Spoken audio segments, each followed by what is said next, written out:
man akalain na hindi ko rin inaasahan pa.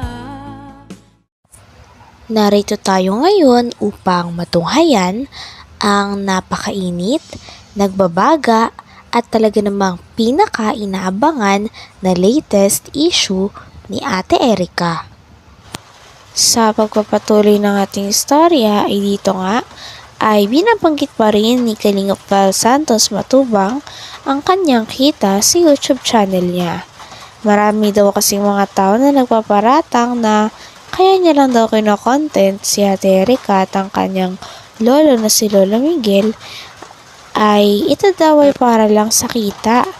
Kaya naman in-explain ni Kalingap Val na naka-off daw ang kanyang monetization o pera na natatanggap niya sa YouTube kapag ang kanyang mga contents ay patungkol kay Ate Erica at sa kanyang pamilya. Dito nga ay makikita natin kung gaano kabuti si Kuya Val. Medyo mataas pero walang kita yan mga kalinga. Walang kita yan. Ang inasahan ko lang po yung mga palipad ta. Ay, salamat sa nagpakulay. Nandyan na po, may liwanag na po ang ating live ngunyan. Sisa Marcos, good morning Kuya Val at sa lahat ng viewers. Thank you Sisa. I love you po. Mahal ko yung mga nagpapalipad mga kaibigan. Yung mga nagpapalipad, mahal na mahal ko yan. Ayumi Yoshikawa, ma'am, good morning. Ingat ka lagi dyan ha. Huwag kang umalis ng di nakaligo at alam mo na, Japan yan malamig. Dapat po always tayong healthy sa ating kalusugan. Ay, kay Joseph Lirin Vlog, thank you so much. I love you Joseph ha. Mag-ingat ka dyan at alam ko naman na ikaw ay napaka-busy mong tao ha. Laging humigop ng ating masarap at masustansyang VSM Kalingap Kape. Magandang umaga, Lolo. Ang kaping may puso. Ito ba po? Ay, VSM Kalingap Kape. VSM Kalingap Kape? Bago yan, Lolo Bago po talaga yan. Ang kaping may puso. Ang kaping may puso. Wala sa iba mga kalingap yan. Walang ibang may kaping may puso. Alam mo kung bakit po tinawag na kaping may puso? Kasi mayroon siyang collagen. Ayan. May mangustin po. At meron siyang grapeseed extract. Halos lahat po mga kaibigan, yung mga halong pampapayat, pampataba, pampa-sexy, pampalinaw ng mata, at pampalibog. Yung ating pong masarap at masustansyang VSM Kalingap Kape. Ay, pwedeng umorder po, mga kalingap. Pwedeng umorder, no? Mag-text sa ating text line 0929. Habang patagal nga ng patagal ay parang mas lalong umiinit ang issue ni Ate Erica sa pagitan ng kanyang pamilya. Kaya naman nandito lagi si Kalingap Val Santos Matubang upang magbigay ng mga latest updates sa mga manonood patungkol sa issue na ito.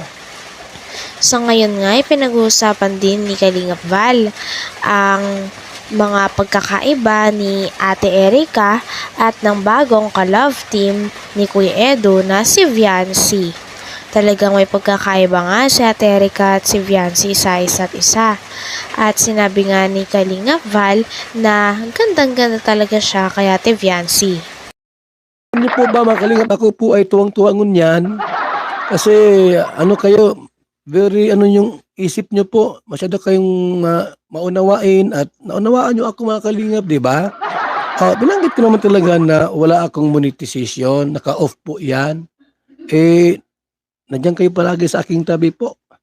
Hindi niyo ako pinabayaan, So, salamat na lang sa lahat at ang hinihintay ko po yung kay GP na palipad. Wala pa yung kay GPI. Ay, kay Joseph, ayan, thank you so much, Ayumi, and Arlene Alarcon. Sino pa rito mga nagpalipad po? Kay Nina Villanueva, thank you. Salamat sa lahat. ng mga nagpakulay. Tim Kalingap, Tim Kalingap. Yeah, yeah. Tim Kalingap, Kuya Val, Kuya Ito mga nagko-content po mga kaibigan kay VG, no? Kay ano, pamangkin ni Ate Edna Vlogs. Ano, itong si BG, ha? Si BG. Si Brother Jose, ano?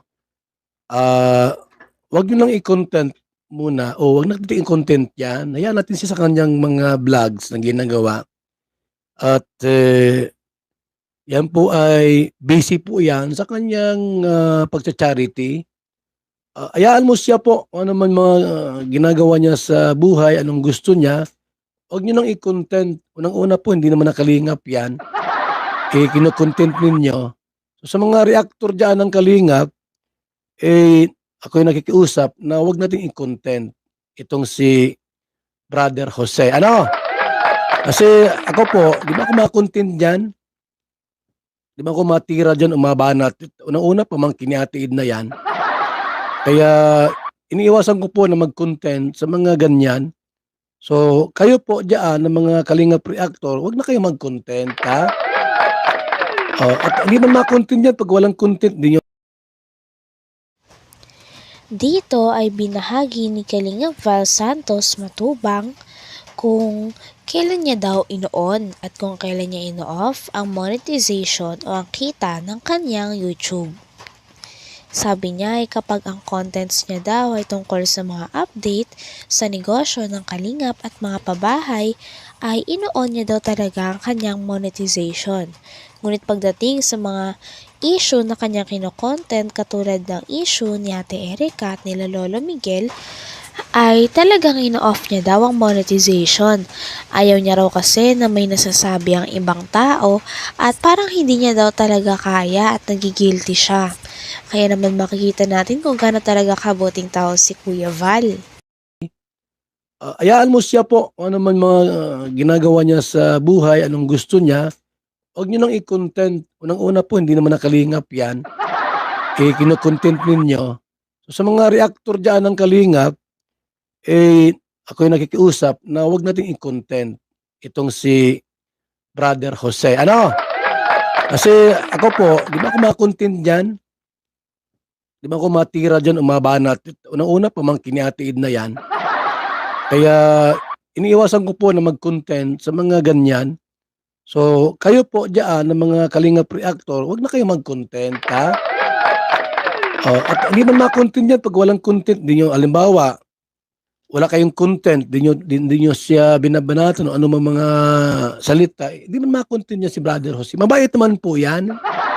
Huwag nyo nang i-content dyan. Hayaan nyo siya pong, una-una po, charity vlogger yan, nakakatulong sa ibang tao. Hayaan natin siya.